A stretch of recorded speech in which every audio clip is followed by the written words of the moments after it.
1,000 feet beneath the waves, life takes on impossible proportions. Creatures appear as giants, giant isopods, spider crabs with legs wider than most people's wingspans, even colossal squid weighing nearly half a ton. It is a world of rising pressure and bone-numbing cold, a place that forges enormous forms, where time slows and some animals live for centuries. But why does the deep breed such monstrous life, and what secrets keep even the experts guessing? The explanation starts where survival means growing larger or never surfacing again. Every 10 meters deeper, the ocean adds another atmosphere of pressure, over 1,000 times what we feel at sea level by the time you reach the deepest trenches. At 36,000 feet, that is more than 16,000 pounds per square inch, enough to crush steel and shatter glass. Yet, deep-sea creatures not only survive, they thrive, their bodies fortified at the molecular level. Inside their cells, special molecules called piezolites protect proteins, especially TMAO, trimethylamine N-oxide, which acts like a microscopic shield. TMAO concentrations rise with depth, stabilizing proteins and keeping enzymes working under crushing force. Cell membranes change too, packed with unsaturated fats that stay fluid even when pressure would turn most tissues rigid. Laboratory pressure chambers confirm this. Without these chemical defenses, proteins unravel and life cannot persist.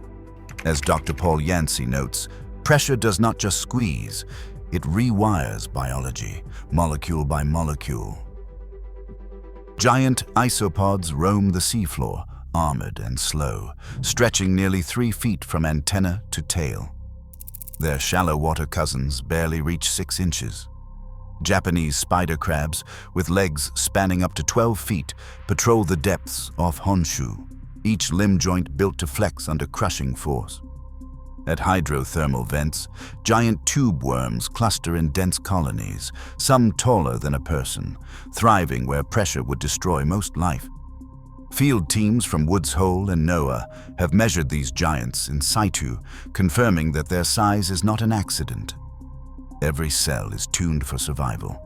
Piezolites saturate their tissues, and membranes remain supple even at 1,000 atmospheres.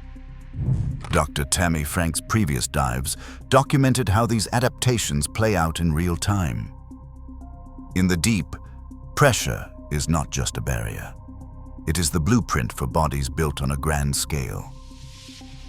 Far below the sunlit surface, the ocean turns cold, so cold that temperatures hover just above freezing, even in the deepest trenches. The temperature meter drops from 20 degrees at the surface to barely 2 degrees Celsius in the abyss. Here, the rules of life change. Metabolism slows to a crawl, and every heartbeat, every cell division stretches across decades. In these icy waters, giants grow not through bursts of speed, but through patience. The Greenland shark glides through the North Atlantic, massive and ancient, living for centuries and growing inch by inch. In the Antarctic abyss, giant amphipods reach sizes 13 times larger than their shallow water relatives, their bodies built for endurance, not haste.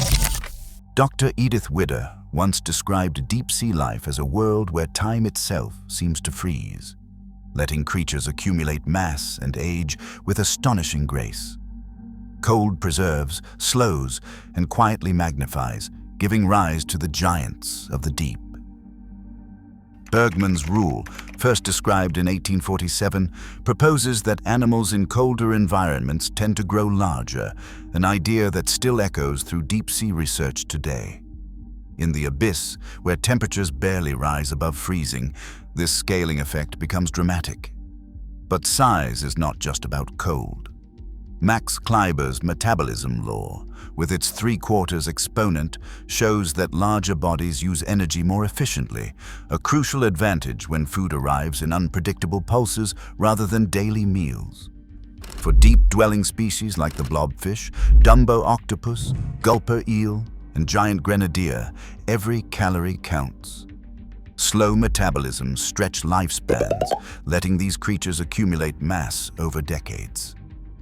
Meanwhile, Predator density plummets with depth. In the twilight and midnight zones, few hunters roam, so giants can afford to grow slowly and live longer, safe from constant attack.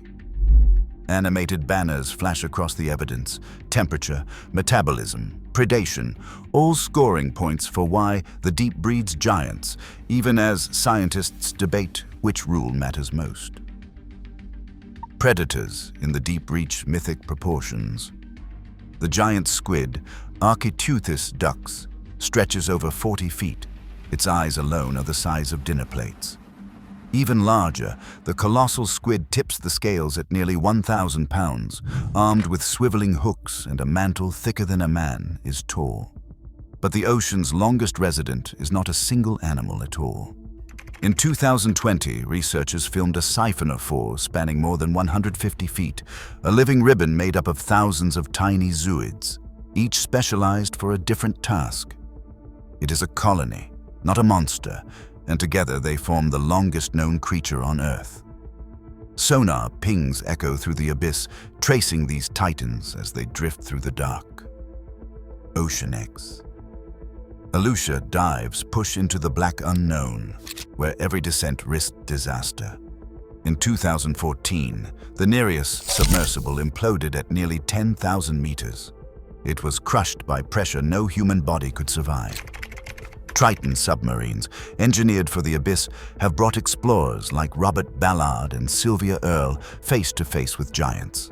And even those triumphs come with reminders of fragility. As Earle warns, we know more about Mars than the deep sea below us. Each mission is a gamble, not just for discovery, but for the future of a world we are only beginning to understand. Stewardship is not optional here. It is urgent. Every new dive uncovers creatures that rewrite what we know about life itself. As technology advances, these giants remind us Earth's greatest mysteries still hide just below our feet.